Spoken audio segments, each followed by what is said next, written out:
विद्यार्थी मित्रांनो, या व्हिडिओमध्ये पाहूया आपण नवोदय प्रवेश परीक्षा 2021 80 प्रश्नांचं स्पष्टीकरण अगदी सहज आणि सोप्या भाषेमध्ये। त्याचबरोबर आपणास किती गुण मिळाले पेपर चेक करा आणि आपले गुण नावासह कमेंट करा। चला तर पाहूयात 80 प्रश्नांचे स्पष्टीकरणे लगेच। विद्यार्थी मित्रांनो, या व्हिडिओमध्ये पाहूया आपण नवोदय प्रवेश परीक्षा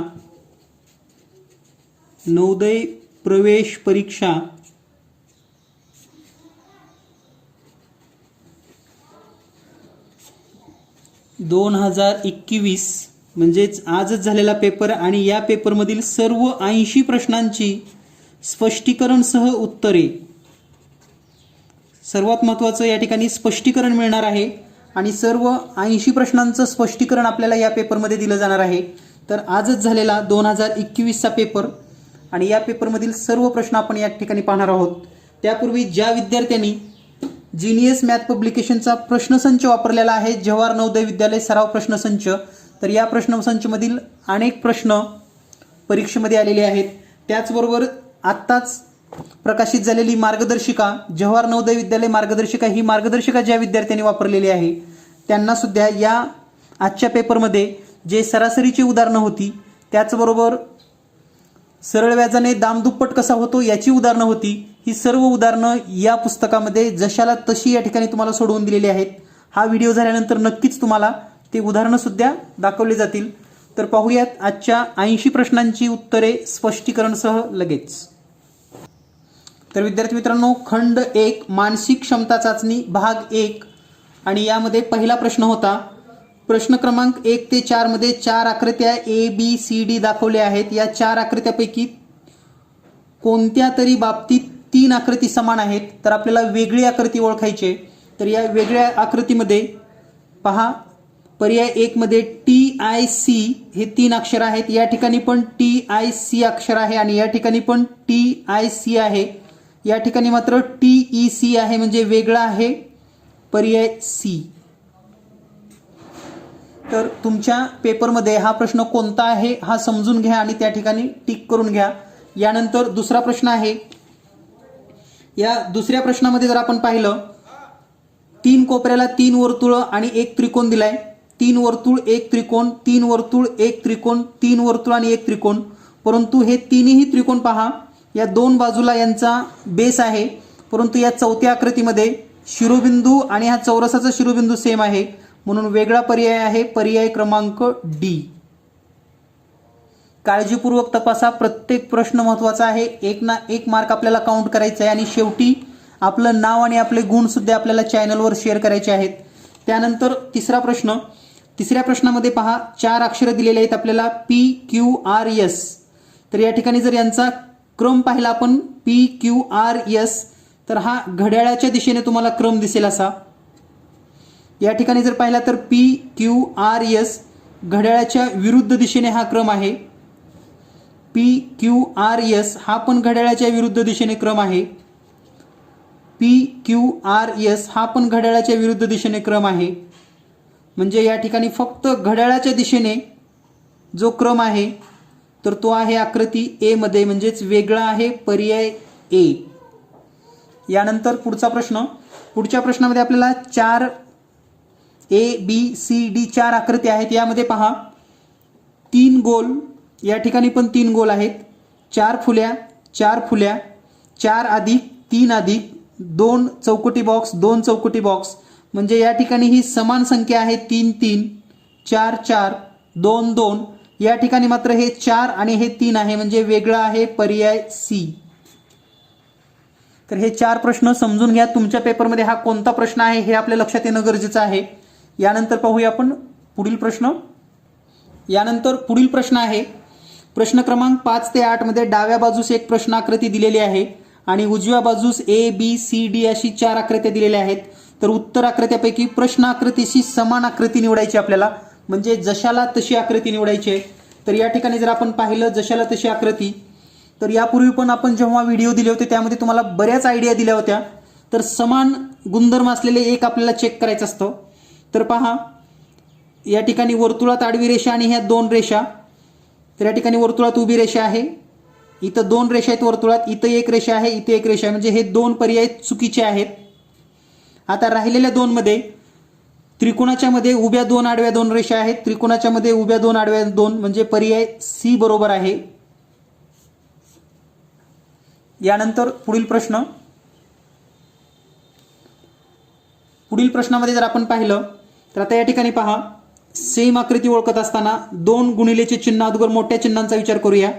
तर या ठिकाणी 3 गुणिले चिन्ह आहेत, इथंही 3 आहेत, इथंही 3 आहेत, इथं 2च आहेत, म्हणजे पर्याय सी बरोबर आहे. यानंतर पुढचा प्रश्न पहा, या ठिकाणी अधिक अधिक आणि वजा वजा असे समोरासमोर म्हणजे कर्णावर हे चिन्ह आहेत. तर पहा, वजा वजा आपण पाहूयात, वजा वजा वजा वजा वजा वजा या ठिकाणी दिसतं आणि इथं पण वजा वजा आहे, अधिक अधिक आहे. तर आता आणखी काय बदल आहे ते आपण समजून घेऊयात. तर या ठिकाणी हे जे प्लस चिन्ह आहे, तर या ठिकाणी हे गुणाकाराचं चिन्ह आहे, इथं प्लस आहे, म्हणजे पर्याय सी हे उत्तर बरोबर आहे. यानंतर पुढील प्रश्न क्रमांक 8 मध्ये आता तंतोतंत आकृती पाहत असताना पहा, हा रंगवलेला भाग जर पाहिला आपण उजव्या बाजूला, तर या बी आणि डी मध्ये दिसतोय. त्यानंतर वर या ठिकाणी हे बी मध्ये वर टिंब आहे, इथं टिंब नाही, म्हणजे पर्याय डी हे बरोबर आहे, कारण हा जो खालचा पॉइंट आहे तो खालीच आहे, म्हणून या प्रश्नाचं उत्तर आहे पर्याय क्रमांक डी. यानंतर पुढील प्रश्न आहे प्रश्न क्रमांक 9 ते 12 मध्ये डाव्या बाजूला एक प्रश्नाकृती दिलेली आहे आणि या आकृतीचा दिशा न बदलता, हे खूप महत्वाचं आहे, पहा, दिशा न बदलता प्रश्नाकृती पूर्ण करण्यासाठी कोणता भाग योग्य असेल. तर या ठिकाणी जर थोडं निरीक्षण केलं आपण, दिशा न बदलता, तर या ठिकाणी हा जो भाग आहे इथं वर्तुळाकार आणि हा चांदणीसारखा भाग येणारा, तर फक्त पर्याय क्रमांक डी मध्ये तुम्हाला दिसेल, म्हणजे उत्तर आहे पर्याय डी बरोबर. यानंतर पुढच्या आकृतीमध्ये जर निरीक्षण केलं तर पर्याय सी हे बरोबर आहे, कारण या ठिकाणी हे उणे चिन्ह इथे येणार आहे असं, आणि बाकी सेम आकृती अशी आपल्याला दिसेल आणि हे पर्याय सी मध्ये आपल्याला दिसतं. यानंतर पुढचा प्रश्न पाहूया आपण. आता पहा, हे आपण सस्पेन्शननं सुद्धा या पद्धतीची रचना करू शकतो, म्हणजे आपल्या लक्षात येतं. तर सेम अशी जर आकृती आपण पाहिली तर आपल्याला पर्याय बी मध्ये उत्तर मिळेल. यानंतर पुढचा प्रश्न, तर या ठिकाणी पहा, प्रत्येक कप्प्यामध्ये गुणिले अधिक भागिले वजा, गुणिले अधिक भागिले वजा, गुणिले अधिक भागिले वजा हा चिन्हाचा क्रम आहे, गुणिले अधिक भागिले वजा. तर या ठिकाणी पर्याय क्रमांक बी हे योग्य उत्तर आहे, म्हणजे हा या ठिकाणी आकृती पूर्ण करेल. यानंतर पुढील प्रश्न आहे प्रश्न क्रमांक 13 ते 16. तर या ठिकाणी विशिष्ट क्रमाने आकृत्या दिलेल्या आहेत आणि हा क्रम पूर्ण करण्यासाठी पर्यायातील योग्य आकृती आपल्याला निवडायची आहे. तर पहा, हा बाण वरच्या दिशेला आहे म्हणजे उत्तरेकडे, त्यानंतर हा बाण इकडं पश्चिमेकडे आलेला आहे, त्यानंतर दक्षिणेकडे, म्हणजेच हा घड्याळाच्या विरुद्ध दिशेने ही आकृती फिरत आहे, अशी घड्याळाच्या विरुद्ध दिशेनं. तर आता हा बाण पूर्वेकडे जाईल, म्हणजेच पर्याय सी हे योग्य उत्तर आहे. यानंतर पुढचा प्रश्न, तर या आकृतीमध्ये पहा, वरची आकृती सर्वात खाली आलेली आहे पहा, आणि मधली आकृती वर आहे, बाकी दिशा वगैरे सगळं सेम आहे. तर हाच जर आपण पुढे क्रम पाहिला तर वरची आकृती सर्वात खाली म्हणजे फुली, आणि हा चौकटी बॉक्स सर्वात खाली, फुली आणि चौकटी बॉक्स फक्त याच आकृतीत आहे, म्हणजे पर्याय बी हे उत्तर योग्य आहे. यानंतर पुढील प्रश्न पाहिला तर पहा, वर बाण, खाली या ठिकाणी हा गोल केलेला आहे, पुन्हा खाली बाण, आता या ठिकाणी वर जाईल आणि या ठिकाणी गोल असेल, म्हणजेच वर बाण वर गोल आकृती जर आपण निरीक्षण केलं तर पर्याय बी मध्ये हे उत्तर आपणास मिळेल. म्हणजे एक दिशा वर, एक दिशा खाली, पुन्हा एक दिशा खाली, पुन्हा दुसरी खाली, आता मात्र वर जाईल या पद्धतीनं. यानंतर पुढील पुढच्या प्रश्नामध्ये पहा, या ठिकाणी एक अर्धगोल दिलाय, त्यामध्ये आडव्या रेषा आहेत, तो अर्धगोल पुन्हा खालच्या बाजूला आलाय आणि या ठिकाणी ओपन स्पेस आणि वर्तुळ, पुन्हा हा अर्धगोल पुढे सरकतोय आणि पुन्हा अर्धगोल आणि वर्तुळ, अर्धगोल आणि वर्तुळ. आता हा अर्धगोल वर येईल आणि इथं पण वर्तुळ येईल. रेषा मात्र पूर्ण आडव्या असतील, लक्षात घ्या. तर या ठिकाणी आडव्या रेषा असलेली एकच आकृती आहे, ती म्हणजे पर्याय बी मध्ये. म्हणून या प्रश्नाचं उत्तर आहे पर्याय बी. यानंतर पुढील प्रश्न. यानंतर पुढचा प्रश्न आहे सहसंबंध. तर सहसंबंधाचा जर विचार केला तर पहिल्या दोन गटामध्ये जसा सहसंबंध आहे तसाच तिसऱ्या आणि चौथ्यामध्ये असतो. तर पहिल्या दोन आकृतीचा विचार केल्यास या ठिकाणी चांदणीमध्ये हा षटकोन आहे, तर तो षटकोन बाहेर येऊन या ठिकाणी फक्त षटकोन काढलाय, मध्ये रेषा वगैरे ओढलेल्या नाहीत. तर या ठिकाणी पण हा त्रिकोण आता बाहेर येईल आणि जशाला तसा या ठिकाणी जर त्रिकोण आपण गृहीत धरला तर याचं उत्तर येईल पर्याय बी. आता षटकोनाची दिशा नेमकं कशी फिरवली आहे ही आपल्या लक्षात येणार नाही, कारण हा षटकोन वरचा खाली केला तरी तसाच राहणार आहे किंवा गोल फिरवला तरी तसाच राहणार आहे. त्यामुळे या ठिकाणी आपण एक गृहीत धरतोय की जशाला तसं घेतलं असेल तरच उत्तर बी असेल. यानंतर पुढचा प्रश्न जर आपण पाहिला तर या ठिकाणी पुढच्या प्रश्नामध्ये वर्तुळामध्ये दोन उभ्या रेषा, तर त्याच दोन उभ्या रेषा या ठिकाणी असं प्लस झालेला आहे आणि छोटी छोटी 4-4 वर्तुळ प्रत्येकात आलेली आहेत. त्याच पद्धतीने आता चौरसामध्ये दोन रेषा असतील तर पुन्हा त्याच पद्धतीने रेषा येणार आहेत आणि या ठिकाणी वर्तुळ असल्यामुळे 4-4 वर्तुळ आलेले आहेत. तर हा चौरस असल्यामुळे या ठिकाणी 4-4 स्मॉल चौरस आलेले आहेत, म्हणजे पर्याय सी हे योग्य उत्तर असेल. यानंतर पुढचा प्रश्न. पुढच्या प्रश्नामध्ये पहा, जी आडवी रेषा आहे ती या ठिकाणी त्याच दिशेने दिसते, म्हणजे आरशातील प्रतिमा दिसते, आणि जी उभी रेषा आहे ती मात्र पाण्यातील प्रतिमा दिसते. त्याच पद्धतीने इथं जर पाहिलं आपण तर ही रेषा आरशातील प्रतिमा जर पाहिली आपण तर पर्याय क्रमांक सी मध्ये योग्य उत्तर असेल, कारण या ठिकाणी हे गोलच्या जवळ येईल, म्हणजेच पर्याय सी हे योग्य उत्तर आहे. यानंतर पुढच्या प्रश्नामध्ये दोन बी दिलेले आहेत आणि हे आरशातील प्रतिमा आहे. त्याच पद्धतीने इथं आरशातील प्रतिमा ई या पद्धतीने येईल असं, आणि हा पर्याय आहे पर्याय क्रमांक 1 मध्ये. यानंतर पुढील प्रश्न. यानंतर जो पुढचा प्रश्न दिलेला आहे तो म्हणजे प्रश्न क्रमांक 21 ते 24. यामध्ये डाव्या बाजूला एक प्रश्नाकृती दिलेली आहे आणि ही प्रश्नाकृती पूर्ण होण्यासाठी उत्तर आकृतीतून आपल्याला योग्य पर्याय निवडायचा आहे. तर या ठिकाणी जर आपण निरीक्षण केलं पहिल्या आकृतीसाठी तर पहिल्या आकृतीला पूर्ण करण्यासाठी या ठिकाणी पर्याय क्रमांक बी हे योग्य उत्तर आहे. यानंतर पुढचा प्रश्न. पुढच्या प्रश्नामध्ये आकृती पूर्ण करण्यासाठी या ठिकाणी पर्याय क्रमांक बी हे योग्य उत्तर आहे. त्यानंतर प्रश्न क्रमांक 23. यामध्ये पण पर्याय क्रमांक सी हे योग्य उत्तर आहे.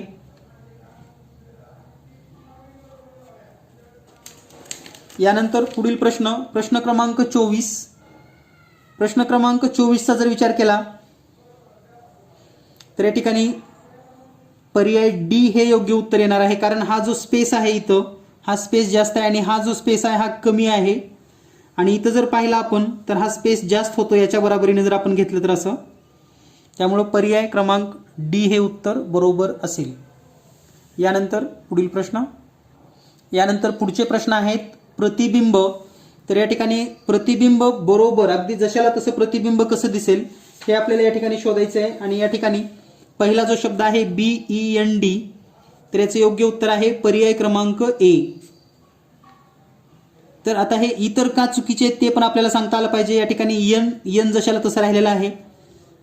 या ठिकाणी जर आपण विचार केला तर हे बी आणि हे बी जशाला तसं दिसतं, आणि या आकृतीमध्ये पण हे बी या ठिकाणी आरशाच्या जवळ येणार नाही, म्हणून ह्या तिन्ही आकृती चुकीच्या आहेत असं आपल्याला स्पष्टीकरण करता आलं पाहिजे, तरच आपण योग्य पर्याय अगदी सेकंदामध्ये शोधू शकतो. यानंतर पुढच्या आकृतीमध्ये जर विचार केला तर या ठिकाणी पर्याय क्रमांक सी हे योग्य उत्तर आहे.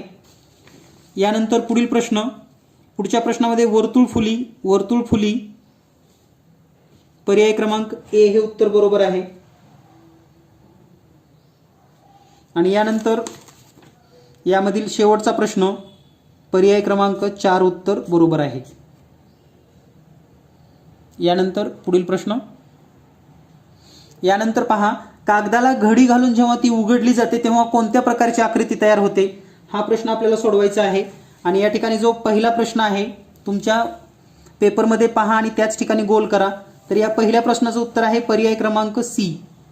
त्यानंतर पुढचा प्रश्न आहे याचंही उत्तर आहे पर्याय क्रमांक सी. यानंतर पुढील प्रश्न आहे तर या ठिकाणी याचं उत्तर आहे पर्याय क्रमांक बी. आणि पुढचा प्रश्न शेवटचा तो म्हणजे पर्याय क्रमांक ए. तर पहा हे घड्या घातल्यानंतर आणि जर आपण आपली मार्गदर्शिका पाहिली असेल, प्रश्नसंच पाहिला असेल, तर यामधल्या किमान 10 आकृत्या आपल्याला त्याच धर्तीवर अगदी जशाला तशा या ठिकाणी पाहायला मिळतील. यानंतर पुढचा प्रश्न आहे प्रश्न क्रमांक 33 ते 36 मध्ये आपल्याला या ठिकाणी काही आकृत्या दिलेल्या आहेत आणि या जोडून आपल्याला योग्य अशी आकृती तयार करायची आहे. तर याचे प्रकार जर तुम्हाला माहिती असते तर खूप लवकर तुम्ही हे प्रश्न सोडवू शकतात. आणि या ठिकाणी या पहिल्या प्रश्नाचं जे उत्तर आहे ते म्हणजे पर्याय क्रमांक बी. त्यानंतर दुसरा जो प्रकार आहे त्याचं उत्तर आहे पर्याय क्रमांक ए. त्यानंतर तिसरा प्रकार हे 3 भाग जोडून याचं उत्तर आहे पर्याय ए. आणि 36वा प्रश्न जो तुम्हाला दिसतो याचं उत्तर आहे पर्याय एच. तर या पद्धतीनं हे चारही प्रश्नांची उत्तरं तुम्ही टिक करून घ्या. आणि यानंतर 37 ते 40 शेवटची 4 प्रश्न आपण मानसिक क्षमतेची पाहत आहोत. आकृतीत लपलेला भाग, तर लपलेल्या भागाचा जर विचार केला तर ही व्ही या ठिकाणी तुम्हाला दिसेल असं, म्हणजे पर्याय 1 हे उत्तर बरोबर आहे. त्यानंतर बीचा विचार केला तर हे बी आपणास या आकृतीमध्ये जाणवेल, म्हणजे पर्याय एच हे उत्तर बरोबर आहे. त्यानंतर आता हे उभं आडवं असं जर पाहिलं तर आपल्याला ह्या 2 आकृतीमध्ये दिसतं, परंतु याची जर साईज पाहिली तर आपल्याला ही बी आकृतीमध्ये योग्य दिसेल. या ठिकाणी पण आहे, पण ही खूप असं या ठिकाणी दिसतं आपल्याला, त्यामुळे आपल्याला हे घेता येणार नाही. पर्याय क्रमांक बीच हे याचं योग्य उत्तर असेल. आणि शेवटची जर आकृती पाहिली आपण तर ती पर्याय क्रमांक 1 आकृतीमध्ये तुम्हाला जाणवेल. तर या पद्धतीनं आपण 40 प्रश्नांची अचूक उत्तरं पाहिलेली आहेत. आणि शेवटी आपण हे पण पाहणार आहोत की आजच्या पेपरमध्ये मुलांना कोणते प्रश्न अवघड गेलेले आहेत, कोणत्या प्रश्नाची उत्तरं किंवा कोणते प्रश्न चुकीचे आहेत, कोणत्या प्रश्नावर आपल्याला ऑब्जेक्शन घेता येतं, अशी सर्व चर्चा आपल्याला या व्हिडिओमध्ये होणार आहे. तर पाहूयात यानंतर गणिताची प्रश्न आणि तेही स्पष्टीकरण सह. तर या ठिकाणी आपण आता गणिताची प्रश्न पाहणार आहोत स्पष्टीकरण सह. तर या ठिकाणी खंड 2 अंकगणित परीक्षण यामध्ये पहिला प्रश्न आहे तर तो बेरीज करणे हा भाग आहे. तर आपल्याला या ठिकाणी जर बेरीज करायची असेल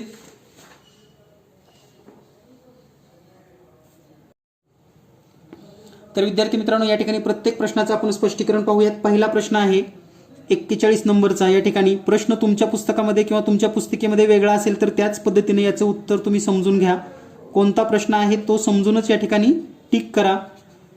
तर या ठिकाणी आपल्याला या सर्व संख्यांची बेरीज करायची आहे आणि बेरीज करत असताना 7 आणि 7 14ला 4, हातचे 1, 1 आणि 7 हे 8, त्यानंतर हे 7 दशांश चिन्ह जशाला तसं 7 1 7, 7 2 14, 7 3 21, 7 चौक 28ला 8, हातचे 2, म्हणजे उत्तर आलेलं आहे आपलं 98.7847, म्हणजेच पर्याय क्रमांक बी हे उत्तर योग्य आहे. यानंतर पुढचा प्रश्न आपण पाहूयात. पुढचा प्रश्न आहे एका समकोन त्रिकोणाच्या 2 बाजूंची लांबी 5 सेमी आणि 12 सेमी असल्यास त्रिकोणाची परिमिती किती. आता या प्रश्नाचा अर्थ ज्या विद्यार्थ्यांना चांगला समजला आहे तोच हा विद्यार्थी प्रश्न सोडवू शकतो. इंग्लिश पेपरमध्ये या प्रश्नाचा अर्थ डायरेक्टली दिलेला आहे two side of right angle triangle, म्हणजे या ठिकाणी समकोणाऐवजी काटकोन त्रिकोण असं पाहिजे होतं. या ठिकाणी काटकोन हा शब्द गरजेचा होता. आणि हा काटकोन जरी असला तरी आपल्याला पायथागोरसचा प्रमेय माहिती असणं गरजेचं आहे. 5वीला पायथागोरसचा प्रमेय नाही, परंतु मी यापूर्वीच्या व्हिडिओमध्ये सुद्धा सांगितलं होतं की आपल्याला पायथागोरस येणं गरजेचं आहे, कारण चौरसाचा कर्ण काढत असताना आपल्याला बऱ्याच वेळेस पायथागोरसचा उपयोग होतो. आणि आपली जी मार्गदर्शिका आहे या ठिकाणी मी आवर्जून उल्लेख करतो. या ठिकाणी पहा आपली नवोदय मार्गदर्शिका, यामध्ये आपण जे 3रं प्रकरण या ठिकाणी दिलेलं आहे संख्यांचे अवयव संख्यांचे अवयव आणि वर्ग वर्गमूळ आवर्जून उल्लेख केलेला आहे. वर्ग, दशांश संख्येचे वर्ग, अपूर्णांक संख्येचे वर्ग हे माहीत असेल तरच हा प्रश्न विद्यार्थ्यांना सोडवता येतो. आणि पायथागोरस प्रमेयाच्या आधारावरचे प्रश्न विद्यार्थ्यांना येणं गरजेचं आहे. या पद्धतीनेच आपली नवीन मार्गदर्शिका तयार केली आहे. तर या ठिकाणी पहा, हा प्रश्न नेमका कसा सोडवायचा आहे. जर आपण काटकोन त्रिकोणाचा विचार केला तर काटकोन करणाऱ्या बाजू 5 आणि 12 आहेत. याला जर आपण ABC नाव दिलं तर या ठिकाणी आपण असं लिहू शकतो, पायथागोरसच्या प्रमेयानुसार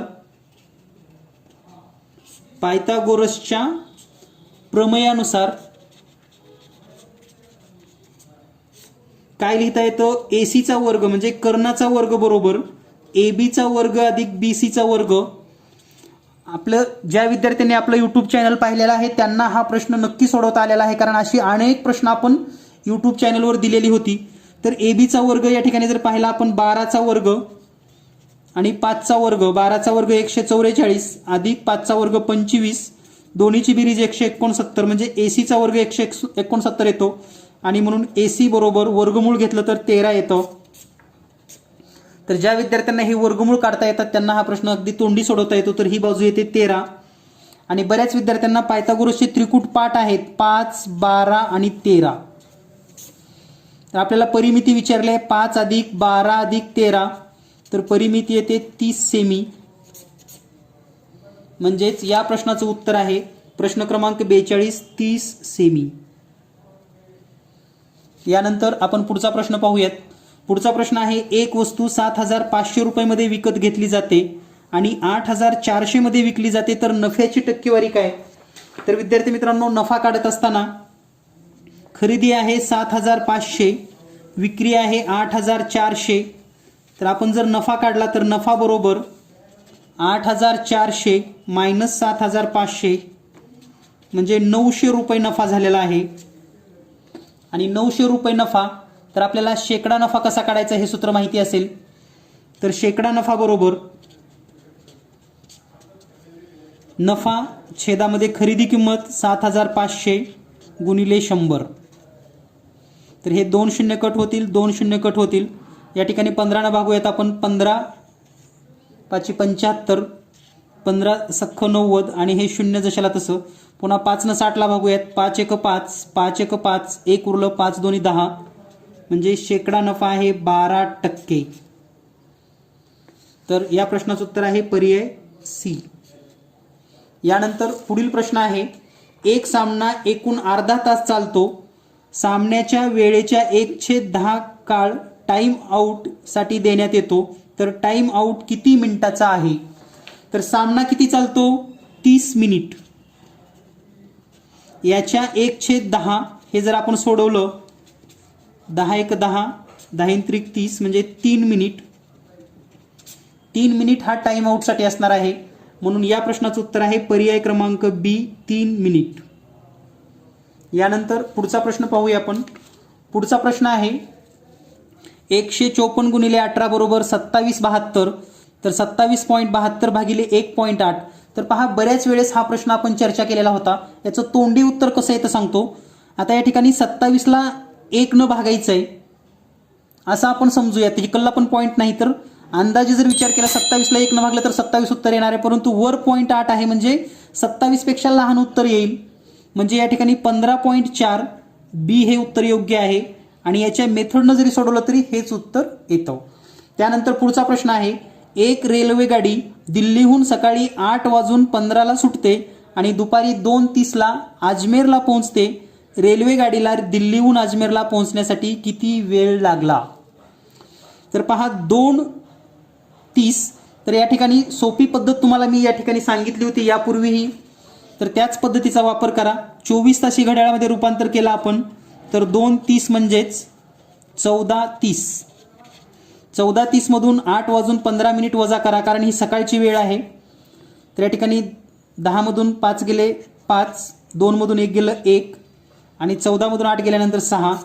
तर 6 तास आणि 15 मिनिट इतकं सोप्या पद्धतीनं हे तुम्हाला सोडवता येतं. म्हणून या प्रश्नाचं उत्तर आहे 6 तास 15 मिनिट, पर्याय B. यानंतर पुढचा प्रश्न क्रमांक 47, x/25 बरोबर 196/x, तर x बरोबर किती?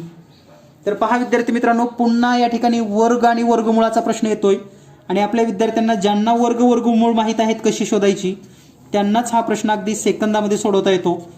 तर या ठिकाणी हे गुणोत्तर दिले म्हणजे यांचा तिरकस गुणाकार समान असतो. तिरकस गुणाकार समान म्हणजे x आणि x. तर x चा वर्ग बरोबर 25 गुणिले 196. आता या ठिकाणी दोन्ही बाजूचं वर्गमूळ काढा. याचं वर्गमूळ x, 25चं वर्गमूळ 5, 196चं वर्गमूळ 14 आणि म्हणून x बरोबर 14 गुणिले 5 70. म्हणून या प्रश्नाचं उत्तर आहे x आहे 70, पर्याय क्रमांक बी.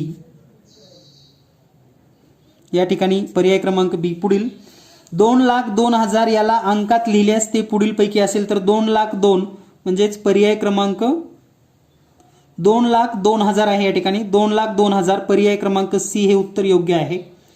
त्यानंतर पुढचा प्रश्न आहे पहिल्या 4 अभाज्य म्हणजेच प्राईम संख्येची बेरीज किती? तर पहिल्या 4 प्राईम संख्या म्हणजे 2, 3, 5 आणि 7 आणि या सर्वांची बेरीज येते 17, पर्याय क्रमांक डी. यानंतर पुढील प्रश्न, पुढचा प्रश्न आहे ती कमाल संख्या कोणती जिला 270 आणि 426 ला भागल्यास प्रत्येक वेळी 6 संख्या उरते? पुन्हा लक्षात घ्या, यासारखे प्रश्न आपल्या लसावी मसावीच्या चॅप्टरमध्ये दिलेले आहेत. मार्गदर्शिकेमध्ये जर आपण पाहिलं तर यासारखे प्रश्न आहेत. याची एक मेथड सांगतो तुम्हाला.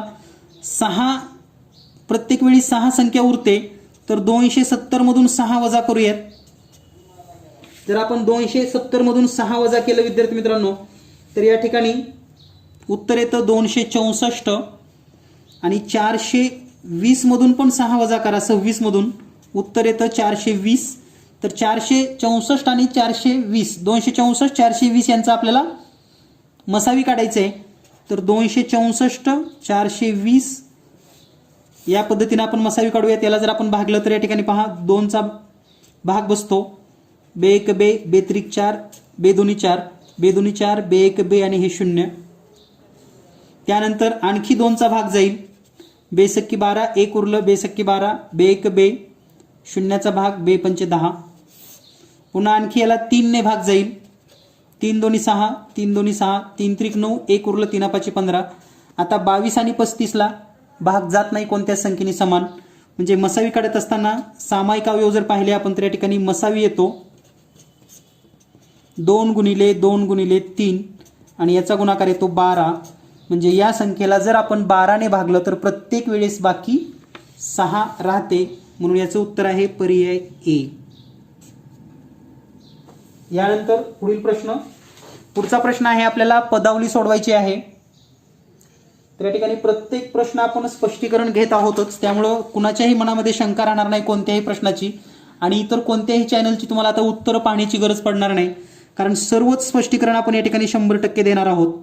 तर 13 अधिक 6 गुणिले 7 भागिले 11 गुणिले 3 वजा 12 वजा 4 गुणिले 2. तर या ठिकाणी पहा हे 13 हा स्वतंत्र कंस सोडवायचे आपल्याला, म्हणजे या ठिकाणी 13 अधिक 6 गुणिले 7 म्हणजे 42 येईल भागिले हे 11 गुणिले 3 आपण जशाला तसं ठेवूयात थोडं सोप्या पद्धतीसाठी, वजा हे 12 वजा 4 गुणिले 2 म्हणजेच 8.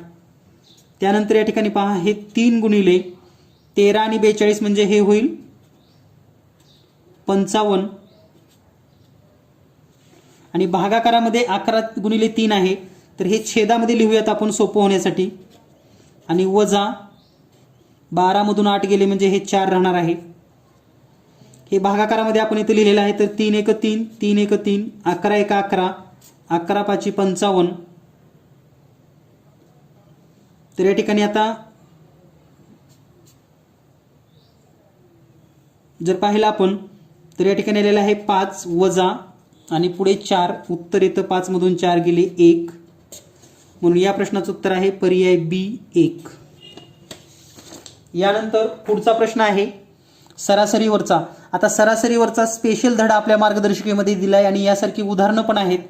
तर पहा, एक क्रिकेट खेळाडूच्या 24 इनिंगच्या धावाची सरासरी 28 आहे. त्याने 25व्या इनिंगमध्ये किती धावा केल्यास त्याची सरासरी 29 होईल? तर यासाठी एक सोपी पद्धत म्हणजे 29 धावाची सरासरी किती आहे? 25. तर 29 गुणिले या ठिकाणी 25 करूयात आपण. गुणाकार येतो 725 आणि सुरुवातीला 28 सरासरी होती 24 धावाची, यांचा पण गुणाकार करा, तो येतो 672 आणि या दोन्हीचा जर फरक काढला तर तो येतो 53.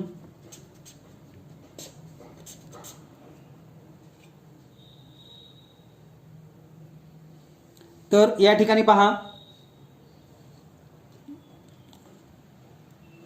25व्या इनिंगमध्ये 53 धावा केल्या तरच सरासरी होईल 29, म्हणजेच उत्तर आहे पर्याय डी. यानंतर पुढचा प्रश्न 12.1/16 चे दशमान मूल्य लिहा. तर या ठिकाणी सोपी पद्धत अशी आहे पहा, 12.1/16 तर डायरेक्ट आपण 1/16 भाग देऊयात 16 ने. या ठिकाणी शून्याचा भाग बसेल, पुन्हा शून्य येईल, पुन्हा हे 1, त्यानंतर पुन्हा एक शून्य घेऊयात, पुन्हा शून्याचा भाग बसेल, या ठिकाणी पुन्हा एक शून्य घ्यावं लागेल आपल्याला, पुन्हा 16×96, पुन्हा 4 उरतील, शून्य होईल, 16×2 32, पुन्हा या ठिकाणी 8 येईल, पुन्हा 16×85 म्हणजे इथे शून्य दिलं तर हे 80 होईल आणि हा भाग पूर्ण होईल आणि याची किंमत 12 हे शून्य जर इकडे प्लस केलं तर 0.625 म्हणजे उत्तर येईल पर्याय सी, 12.0625 पर्याय सी. यानंतर पुढचा प्रश्न आहे, किमान 6 अंकी संख्या आणि कमाल 4 अंकी संख्या यामधील फरक किती. तर विद्यार्थी मित्रांनो पहा, किमान 6 अंकी संख्या, किमान म्हणजे लहानात लहान, तर 1 वर 5 शून्य, 1 2 3 4 5 आणि कमाल 4 अंकी म्हणजे 4 वेळेस 9, यांची वजाबाकी करा. या ठिकाणी 10 मधून 1 गेलं 9, 9 मधून 9 गेले 0, 9 मधून 9 गेले 0, 9 मधून 9 गेले 0 आणि या ठिकाणी 1 म्हणजे 10 मधून 1 गेलं 9, तर उत्तर येईल 90,001 म्हणजे पर्याय सी. यानंतर पुढील प्रश्न, एका शाळेतील एकूण विद्यार्थ्यांपैकी 3/5 मुलं आणि 800 मुली आहेत, तर मुलांची संख्या किती. तर पहा, अगदी सोपा आणि तोंडी प्रश्न तुम्ही हा सोडवू शकतात, फक्त आपल्या संकल्पना क्लिअर असणं गरजेचं आहे. तर या संकल्पना क्लिअर असण्यासाठी पहा तोंडी कसा सोडवता येतो. तर या ठिकाणी मुलं आहेत 3/5 आणि मुली आहेत, आता पहा 3/5 जर मुलं असतील तर मुली असतील 2/5, पण यांची संख्या आहे 800, तर मुलांची किती.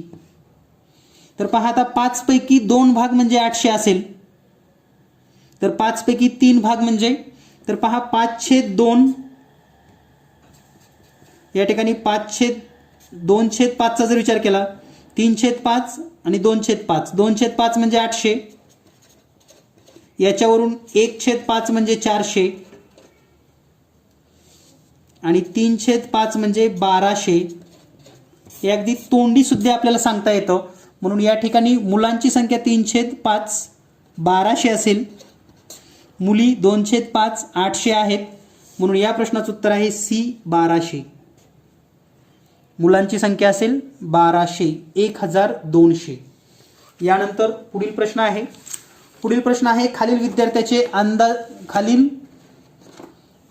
विधानांचे अंदाजे मूल्य शोधून काढा. या ठिकाणी आपल्याला पूर्णांकामध्ये मूल्य शोधायचं आहे. तर या ठिकाणी पहा, पूर्णांकामध्ये मूल्य शोधत असताना जर आपण या ठिकाणी गुणाकाराचा विचार केला तर हे ऑलरेडी 349 गुणिले 51 हे ऑलरेडी पूर्णांकामध्येच उत्तर येणार आहे आणि हा जर गुणाकार केला तर तो गुणाकार येतो 17,799.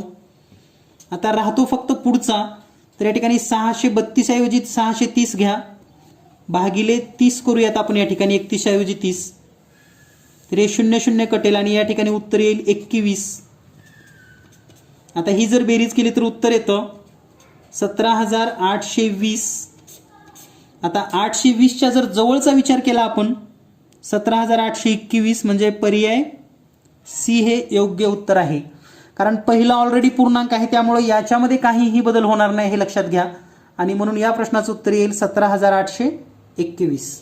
यानंतर पुढचा प्रश्न आहे, पुढीलपैकी कोणत्या संख्या 4, 8 आणि 6 या तिघांचा मल्टिपल आहेत किंवा गुणक आहेत? तर सुरुवातीला आपण 4, 8 आणि 6 यांचा लसावी शोधावा लागेल. आणि आपल्याला तोंडी लसावी येतो, म्हणजे या सर्व संख्यांच्या पाड्यातील पहिली संख्या म्हणजे 24. आता सर्वात महत्त्वाचं म्हणजे 24 या संख्येने पर्यायातील कोणत्या संख्येला निश्चेष भाग जातो हे आपल्याला शोधता आलं पाहिजे. आणि या ठिकाणी जर आपण प्रत्येक पर्यायाला भाग दिला तर तुम्हाला लक्षात येईल 696 भागिले 24 जर केलं तर याचं उत्तर येतं 29. म्हणजे पर्याय सी हे योग्य उत्तर आहे. यानंतर पुढचा प्रश्न अतिशय महत्त्वाचा प्रश्न, ज्यामध्ये अनेक विद्यार्थ्यांना या ठिकाणी कन्फ्युजन झालं असेल. एक रेडिओ त्याच्या छापील किमतीच्या 3/4 किमतीला विकत घेतला आणि छापील किमतीपेक्षा 20% जास्त किमतीला विकतो, तर एच्या नफ्याची टक्केवारी किती आहे? तर सिंपली अगदी तोंडी तुम्हाला हे गणित मी सोडवून दाखवतो, तुम्हाला सुद्धा वाटेल की किती सोपं गणित होतं. तर पहा, छापील किंमत 100 रुपये आपण गृहीत धरूयात. आता विकत कितीला घेतला, म्हणजे खरेदी किंमत जर काढायची असेल आपल्याला, खरेदी किंमत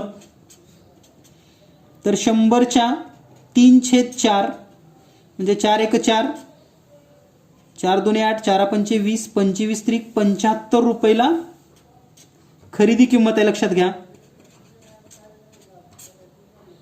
आता विक्री करताना काय केलंय, छापील किमतीपेक्षा 20% जास्त. आता ह्याची विक्री किती असेल, विक्री तर छापील किती आहे 100, यापेक्षा 20 जास्त म्हणजे 120 रुपयाला विक्री केली. खरेदी 75, विक्री 120 रुपये. जर आपण नफा काढला तर या ठिकाणी नफा मिळेल, तोंडी सुद्धा तुम्ही सांगू शकतात, नफा बरोबर 120 वजा 75 बरोबर 45 रुपये. आणि हा 45 रुपये 75 रुपयेवर आहे, म्हणून शेकडा नफा बरोबर एकूण नफा 45, खरेदी किंमत 75 गुणिले 100, 25 × 3 = 75, 25 × 4 = 100, 3 × 1 = 3, 3 × 1 = 3, 1 उरलं, 3 × 5 = 15 आणि 15 गुणिले 4 म्हणजे 60%. तर या व्यवहारामध्ये 60% नफा होतो. आणि हे अगदी तोंडी सुद्धा आपल्याला सोडवता येतं. यासाठी तुम्हाला सराव आणि यासारख्याच उदाहरणांचा सराव होणं गरजेचं आहे. तर या प्रश्नाचं उत्तर येतं 60%, पर्याय सी. यानंतर एक रक्कम 16 वर्षात सरळ व्याजाने दुप्पट होते, तर वार्षिक दर काय असेल? तर विद्यार्थी मित्रांनो, या ठिकाणी मला आवर्जून सांगावंसं वाटतं, कारण यासारखे प्रश्न तुम्ही सोडवले असतील तरच तुम्हाला हे प्रश्न सोडवता येतात. तर या ठिकाणी जर आपण पाहिलं, मार्गदर्शिकेमध्ये यासारखे प्रश्न तुम्हाला पाहायला मिळतील. हे दाखवण्याचं कारण असं आहे की आपल्याकडे चांगलं मटेरियल असेल तर आपल्याला नक्कीच चांगल्या पद्धतीनं मार्क मिळतात, याची प्रचिती आपल्याला आली पाहिजे. तर पहा, या ठिकाणी एक नमुना प्रश्न दाखवतो तुम्हाला मी. दोन्ही पद्धतीनं प्रश्न सोडवलेला आहे. कोणत्या दराने एक रक्कम म्हणजे मुद्दल 20 वर्षात दुप्पट होईल? आता हाच प्रश्न जर आपण इथं पाहिला, एक रक्कम 16 वर्षात सरळ व्याजाने दुप्पट होते, तर वार्षिक दर काय असेल? म्हणजे या ठिकाणी दर आहे 16 वर्ष दिलंय, या ठिकाणी आपण काय केलेलं आहे, 20 वर्षात दुप्पट सांगितले आणि दरच विचारलेला आहे. तर या ठिकाणी दोन्हीही पद्धती दिलेल्या आहेत आणि एक सोपं सूत्र आहे, पट वजा 1 गुणिले 100 भागिले वर्ष. म्हणजे अगदी एका सूत्राने आपल्याला सोडवता येतं. यासारखंच दुसरं पण गणित तुम्हाला मार्गदर्शिकेमध्ये दिसेल. किती वर्षानंतर 20% दराने एका रकमेची 4 पट होईल? म्हणजे यासारखी प्रश्न विद्यार्थ्यांनी सोडवली तर परीक्षा नक्कीच फेस करू शकतात. आणि त्याच दृष्टीने आपण ही मार्गदर्शिका बनवलेली आहे. तुमच्या पुढील वर्षीच्या विद्यार्थ्यांसाठी जर हवे असतील तर नक्कीच तुम्हाला डिस्काउंटमध्ये सुद्धा हे पुस्तकं मिळणार आहेत. तर पाहूयात या प्रश्नाचं उत्तर. जर मेथड माहिती असती तर विद्यार्थ्यांना किती वेळ लागतो? तर पहा, याची सोपी पद्धत अशी आहे, आपल्याला दर काढायचा आहे. दर बरोबर पट वजा 1 गुणिले 100 आणि छेदामध्ये वर्ष. फक्त एवढं सूत्र मांडायचं होतं. या ठिकाणी किंमत ठेवूया आपण पट किती आहे? दुप्पट, म्हणजे 2 वजा 1 गुणिले 100 भागिले 16. तर या ठिकाणी 2 मधून 1 गेलं, 1च राहिलं, म्हणजे 1 गुणिले 100 भागिले 16. तर आपल्याला 4 न भाग घालवता येतो. या ठिकाणी 4 चोक 16, 4 दोन्ही 8, 2 उरले, 4 पंचे 20, म्हणजे उत्तर येतं 25/4. पुन्हा जर भाग दिला तर 4 एक 4, 4 सक 24, 1 उरलं, 1/4%. म्हणजे उत्तर आहे 6.1/4%. म्हणून या ठिकाणी या प्रश्नाचं उत्तर आहे 6.41%. 6.1/4%, पर्याय क्रमांक बी. आणि यानंतर आजचा शेवटचा प्रश्न अंदाजे मूल्य काढण्यामध्ये. तर या ठिकाणी पहा, 3.003 गुणिले 15 अधिक 0.0123 अधिक 5.002575. या ठिकाणी जर आपल्याला डायरेक्ट अंदाजी किंमत काढायची असेल तर हे 3.0 पूर्ण आहे, तर हे आपण फक्त 3 घेऊ शकतो. 3 गुणिले 15 अधिक हे नगण्य आहे, याला सोडून दिलं तरी चालतं, आणि हे 5. तर 15 गुणिले 3 45 अधिक 5 बरोबर 50. तर या प्रश्नाचं उत्तर अंदाजे 50, म्हणजे पर्याय सी हे योग्य उत्तर आहे. तर या पद्धतीनं 20च्या 20 प्रश्नांची स्पष्टीकरणे आपण या ठिकाणी पाहिलेली आहेत. यानंतर आपण पुढचा भाग पाहणार आहोत, ते म्हणजे उतारे. यावर्षी उतारे खरंच मुलांच्या मानानं किंवा इतर वर्षीपेक्षा खूप सोपे आलेले आहेत. आपण शेवटी हे पण चेक करणार आहोत की विद्यार्थ्यांना किती मार्क मिळू शकतात किंवा किती प्रश्न अवघड होती. तर पाहूयात उतार्यामध्ये. पहिला उतारा आहे, शरीराचे वजन कमी करण्यासाठी आणि योग्य वजन ठेवण्यासाठी फक्त 2च सोपे नियम आहेत. ते म्हणजे गोड कमी खाणे आणि वसामुक्त संतुलित आहार घेणे. तर या प्रश्नांची उत्तर डायरेक्ट पाहूया आपण. आपणास निरोगी कसे राहता येईल? तर उत्तर आहे संतुलित आहार आणि व्यायाम करून. त्यानंतर पुढचा प्रश्न आहे, वजन कमी करण्यासाठी आपण काय जास्त खायला पाहिजे? फळे आणि भाज्या, पर्याय बी. त्यानंतर निरोगी राहण्यासाठी आपण काय अधिक प्यायला पाहिजे? पाणी, पर्याय सी. कोणता उपक्रम सर्वांसाठी श्रेष्ठ आहे? फिरणे आणि सायकल चालवणे. सक्रिय शब्दाचा विरुद्धार्थी शब्द निष्क्रिय, पर्याय बी. यानंतर पुढचा उतारा, तुम्ही कधी रस्सी खेच हा खेळ खेळला आहात का? म्हणजे रस्सी खेचवर हा उतारा आहे. याची प्रश्न पाहूयात आपण. रस्सी खेच टिंबटिंब आहे, एक खेळ, पर्याय सी. रस्सी खेच यात आपण टिंबटिंब रस्सी ओढतो, पर्याय सी. रस्सी खेच रस्सीच्या शेवटच्या टोकाला पकडून ठेवणारा गटातील टिंबटिंब खेळाडू असतो, सगळ्यात ताकदीचा, लक्षात ठेवा, पर्याय क्रमांक सी. जो गट मध्यरेषेच्या पलीकडे ओढला जातो तो गट पराजित होतो, पर्याय बी. संघटित शब्दाचा आशय आहे एकत्रित राहणे, पर्याय ए. त्यानंतर पुढचा प्रश्न आहे, दीपक उल्हासित होता. तो त्याचे काका आणि चुलत बहीण प्रीती आणि रियासोबत रविवारी सहलीला जात होता. तर यावरील प्रश्न आहेत, उल्हासित म्हणजे अति प्रसन्न. दीपक आणि त्याच्या चुलत बहीण सहलीचा आनंद घेतला. दीपक आणि त्याच्या चुलत बहीण यांनी सहलीचा आनंद घेतला. पुढचा प्रश्न आहे, दीपक त्याच्या काका आणि चुलत बहिणीसोबत सहलीला गेला, पर्याय बी. सहलीचे ठिकाण एक गाव होते, पर्याय सी. काकाने दीपकला दाखवले भात कसा पिकवतात, पर्याय डी. यानंतर शेवटचा उतारा जर आपण पाहिला तर तो आहे शरद ऋतू, उन्हाळा आणि हिवाळा यांच्यामध्ये येतो. यावरील हा प्रश्न आपण पाहणार आहोत. यामध्ये उन्हाळा आणि टिंबटिंब यांच्यामध्ये शरद ऋतू येतो. तर उन्हाळा आणि हिवाळा, पर्याय सी. शरद ऋतूत पुढीलपैकी कोणते बदल होतात? दिवस लहान होतो, पर्याय ए. शरद ऋतू पाने पिवळी होतात कारण त्यांना योग्य सूर्यप्रकाश मिळत नाही, पर्याय बी. शरद ऋतू सरते वेळी जनावरे काय करतात? खाद्यपदार्थ साठा करतात, पर्याय ए. आणि शेवटचा प्रश्न आहे, पसरलेले असतात याचा प्रतिशब्द वापरलेला आहे. तर पसरलेले म्हणजेच अंथरलेले, पर्याय सी. तर विद्यार्थी मित्रांनो,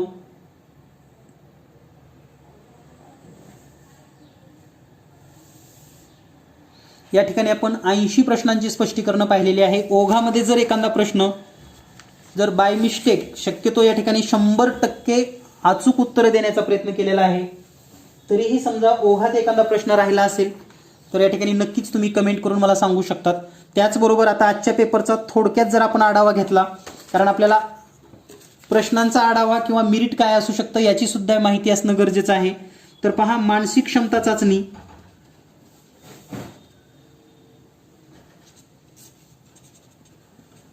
मानसिक क्षमता चाचणी याचा जर विचार केला आपण तर 40 पैकी 40 प्रश्न अतिशय सोप्या दर्जाची होती, म्हणजे सर्व विद्यार्थ्यांना येतील अशी, सहज सोप्या पद्धतीने विद्यार्थी सोडवू शकतात या पद्धतीने होती.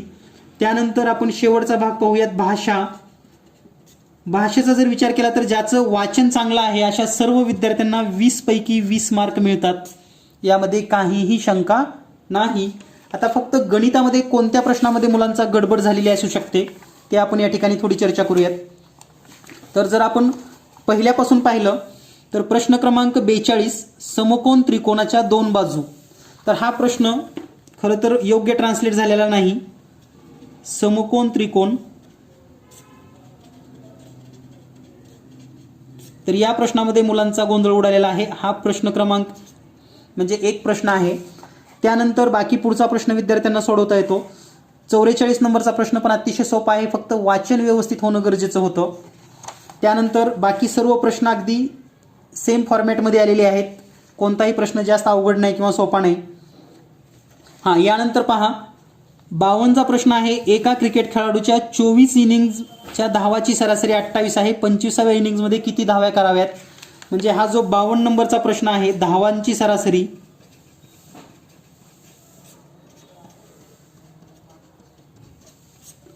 तर या प्रश्नामध्ये म्हणजे हा एक दुसरा प्रश्न आहे आपला, ज्यामध्ये विद्यार्थ्यांना थोडी अडचण आली असेल आजच्या पेपरमध्ये.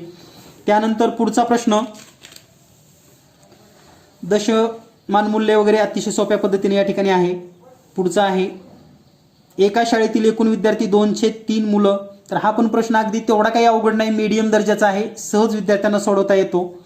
त्यानंतर एक रेडिओ त्याच्या छापील किमतीवर, मॅक्झिमम प्रश्न क्रमांक जर आपण पाहिला 58, म्हणजे या ठिकाणी मी लिहितोयच तसा, रेडिओचा प्रश्न किमान 90% विद्यार्थ्यांना सोडवता आला नसेल किंवा मांडणी करता आली नसेल असं मला वाटतंय. त्यामुळे हा एक प्रश्न विद्यार्थ्याच्या दृष्टीने थोडा अवघड होता, परंतु याच प्रश्नांना परीक्षेमध्ये मेरिट मिळणार आहे हे लक्षात घ्या. आणि शेवटचा प्रश्न, एक रक्कम 16 वर्षामध्ये सरळ व्याजानं दुप्पट होते तर वार्षिक दर. तर या प्रश्नाला सुद्धा विद्यार्थ्यांचा गडबड होऊ शकते. वार्षिक दर म्हणजे 16% आणि दर शोधायचा आहे हा एक प्रश्न. तर हा चौथा प्रश्न. तर या ठिकाणी मी हे सांगू इच्छितो की बाकी 20 पैकी 16 प्रश्न सर्व मुलांना सोडवता आले असतील आणि हे 4 प्रश्न ज्या विद्यार्थ्यांना जमली त्यांचं मेरिट 100% आहे. म्हणजे हे 40 तर त्यांना येणारच आहेत, हे 20 पण येणार आहेत आणि या ठिकाणचे 16, म्हणजे इतके तर प्रश्न ते विद्यार्थी सोडवणारच आहेत. पण जे विद्यार्थी हे 4 प्रश्न पार करू शकतील, यातले 2 जरी प्रश्न त्यांना सोडवता आले असतील तर त्यांचा नवोदयला प्रवेश 100% आहे. म्हणजे या ठिकाणी मला गॅरंटीनं सांगावं असं वाटतं. आणि सर्वात महत्त्वाचं म्हणजे आता हे 4ही प्रश्नाचा विचार केला तर हा दरचा प्रश्न तुम्हाला आपल्या मार्गदर्शिकेमध्ये दाखवलेला आहे. सरासरीचा प्रश्न, त्याचबरोबर समकोन. आणखी एक प्रश्न कन्फ्युजिंग आहे जो विद्यार्थ्यांना थोडा कन्फ्यूज केला असेल, तो म्हणजे x/25 बरोबर 196/x. तर या प्रश्नामध्ये सुद्धा काही विद्यार्थ्यांना थोडी अडचण आली असेल. म्हणजे हे जर 5 प्रश्न आपण जर सोडवले तर नवोदय प्रवेश आपला निश्चित झाला हे आजच समजावं. आणि आपले गुण नक्की कमेंट करा नावासह. धन्यवाद, थँक्यू. आणखी एक जाता जाता, जर तुम्हाला या मार्गदर्शिका आणि प्रश्नसंच घरपोच हवे असतील, जर आपल्या शाळेमध्ये भरपूर विद्यार्थी असतील तर डिस्काउंटमध्ये मिळतील. तर जर तुम्हाला हे मार्गदर्शिका आणि प्रश्नसंच हवे असतील तर या ठिकाणी मी व्हॉट्सअप नंबर देतोय. व्हॉट्सअप नंबरवर आपण मागणी करू शकतात, व्हॉट्सअप करू शकतात. 8856 046 142. मार्गदर्शिका किंमत आहे RES 250 रुपये, घरपोच, कोणताही पोस्टिंग चार्ज लावला जाणार नाही. आणि प्रश्नसंच RES 200 रुपये घरपोच, कोणताही पोस्टिंग चार्ज नाही. भेटूया लवकरच पुढील व्हिडिओमध्ये. सर्व विद्यार्थ्यांना नवोदय प्रवेश परीक्षेसाठी खूप खूप शुभेच्छा. All the best, all the best.